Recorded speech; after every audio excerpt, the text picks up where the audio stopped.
ఈ దేశానికి ఏమైందో తెలుసా? ఒక పక్క ఏజ్డ్ పర్సన్స్ పెరిగిపోతున్నారట, మరో పక్క చిన్న పిల్లలు తగ్గిపోతున్నారట. ప్రెసెంట్ ఇండియాలో ప్రతి 6గురిలో ఒకరికి సంతానలేమి సమస్య ఉందట. దీనికి కారణాలు చాలా ఉన్నాయి. లేటుగా పెళ్లిళ్ళు చేసుకోవటం, ఫుడ్ హ్యాబిట్స్, ఆల్కహాల్, స్మోకింగ్, సరైన పోషకాలు లేని ఆహారం తీసుకోవటం, స్ట్రెస్, వర్క్ ప్రెషర్, నిద్రలేమి, అలాగే lack of ovaries, PCOD, testosterone levels తగ్గిపోవటం, క్వాలిటీ లేని స్పర్మ్ కౌంట్, ఇలా బోలెడు కారణాలు ఇన్ఫర్టిలిటీకి కారణమవుతున్నాయి. మీరు సంతానలేమి సమస్యతో బాధపడుతుంటే, పిల్లల కోసం ఎదురు చూస్తుంటే ఫెలిసిటీ ఐవీఎఫ్ ఫర్టిలిటీ సెంటర్ని అప్రోచ్ అవ్వండి.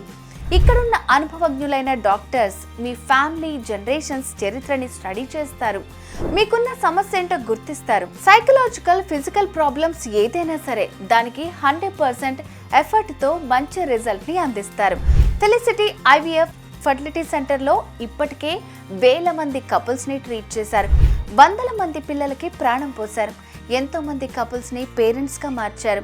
ఐవీఎఫ్ ట్రీట్మెంట్ కోసం ఎక్కువ ఖర్చు అవుతుందేమోనని అనుమానాలు పెట్టుకోవద్దు. పర్సన్ని బట్టి మారుతుంది. కాబట్టి మీరు సంతానం కోసం ప్లాన్ చేసుకుంటే ఫెలిసిటీ ఐవీఎఫ్ ఫర్టిలిటీ సెంటర్కి రండి. మీ సమస్యకి సమాధానం వెతుకుని పిల్లా పాపలతో హ్యాపీగా ఉండండి. పూర్తి వివరాల కోసం మీ క్రింది నెంబర్కి కాల్ చేయండి.